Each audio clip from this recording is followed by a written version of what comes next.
It's difficult to say what was my best childhood memory. I grew up in a very rural area, which was a really idyllic setting, and all my childhood memories were good. I really had quite a happy childhood, so I can't pick out one best childhood memory just to say that I had a happy childhood and it was good. Growing up in a very rural area before Craigavon and so on was ever heard of. It was just a nice, quiet rural area. Loved it. Became a Christian. I suppose I remember going to Christian Endeavour, Junior Christian Endeavour, and signing a little sort of card at that time. But in the innocence and naivety, I'm not quite sure how much I understood. But then when I was about 18 years of age, I remember just at an ordinary service in my own church, God spoke to me very, very clearly, and I went home and made a decision for Him, just quietly in my own house, in my own bedroom. And then 2 or 3 years later, I felt I wasn't going anywhere in my Christian life, and I suppose then about 2021, I made a rededication and really then began to grow from there, because I felt God was speaking to me. You're not growing, you're not, your Christian life isn't going anywhere simply because you're not taking time to get to know me, and you've got to get to know me. So that's, I suppose, 18, 21, those couple of those couple of occasions stand out as being a real decision. Am I allowed 2 places to travel anywhere in the world? Yeah. I've travelled a number of places in the world, but I think there are 2 things I would love to do. One would be to visit the New England states of America, the northeast coast, Massachusetts, New England, Connecticut, that area, particularly in what they call the fall, the autumn time of the year when the colours are supposed to be lovely and they're supposed to be lovely states. I'd love to go there sometime, and I think the other thing I would like to do would be to take a trip on the Orient Express. I'm into trains, and I'd love to go on the Orient Express, the whole way, wherever it goes to. Take it from London, start there.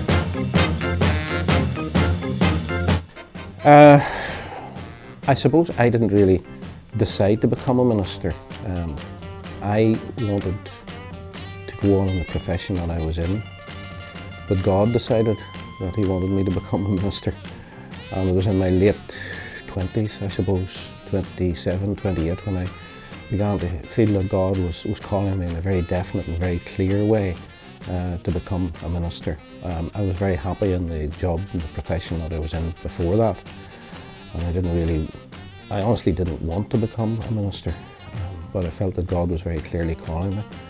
And over a period of 2 or 3 years, a couple of years anyway, I began to test that, as it were, put out feelers, ask questions from other people, ask advice from other people.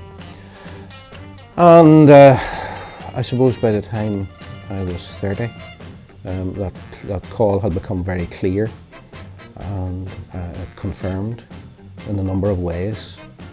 And then I offered myself as a candidate for the ministry of the Methodist Church.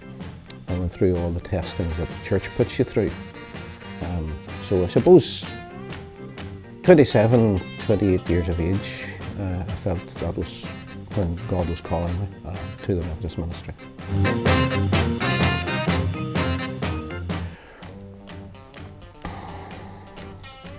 Quite a number of embarrassing moments, but I think one of the most embarrassing moments, probably could have been the most embarrassing moment for me, was thankfully there weren't too many people about to see it. When I lived in Fermanagh, I was minister of a church in Irvinstown, and just over the border in Donegal, there were some old people lived in very primitive conditions that I visited now and again. And about a week, 10 days before Christmas, we always gave out little hampers of food to people like that. These were very elderly people. They had no electricity in their house, anything. They lived very, very, very old house. And I went to visit them just before Christmas to deliver one of these food hampers. And the only way to get at their house was up this very narrow, rough, mucky lane. And then you had to leave the car and go up a steep hill across a field, because there was no driveway up to the door or anything, and there were sheep grazing, literally grazing around the front door, hens clucking about the front door. I went in, visited the folk. It was just about 4 o'clock in the afternoon, 4:30, on a dark winter December afternoon. There'd been a wee bit of sleet, snow on the grass and so on. Visited them, sat with them for a wee while, came out and was starting back down the hill towards my car, and about 5, 6 steps from the front door, both feet just straight out from under me, and I lay looking up at both stars, real and imaginary, for about 5 minutes. Wondered, why am I doing this? What am I doing here? Just lying in the muck. Thankfully, as I said, not too many about to see me. Oh, would I rather bungee jump or eat a dead slow? No contest there. Bungee jump any day. Bungee jump any day. I'd love to bungee jump. So I would. I really would.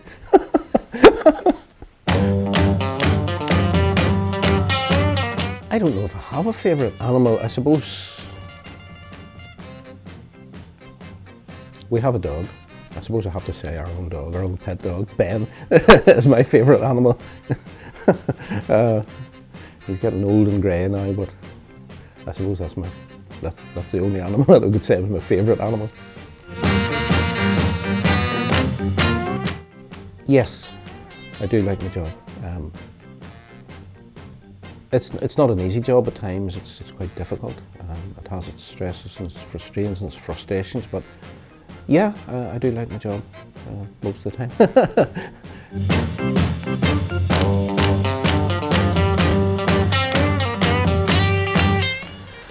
I think the most significant lesson that God has taught me, and perhaps is something that's been teaching me again and again and again, if I'm prepared to listen, is just that the most important thing is not what I do for Him, even as a minister, but it's simply taking time with Him. And I know that over this past few years especially, that's what He's been saying to me more and more, just take time with me, take time to get to know me even better, take time to just go deeper in my relationship with God. And you can be so very, very busy, even in the ministry. It can take you away from doing that, because every day is quite a busy day, and even into the nights can be very busy. So I think that's the most significant thing that God has taught me, particularly over the last few years. You know, Maurice, just take time out to be with me.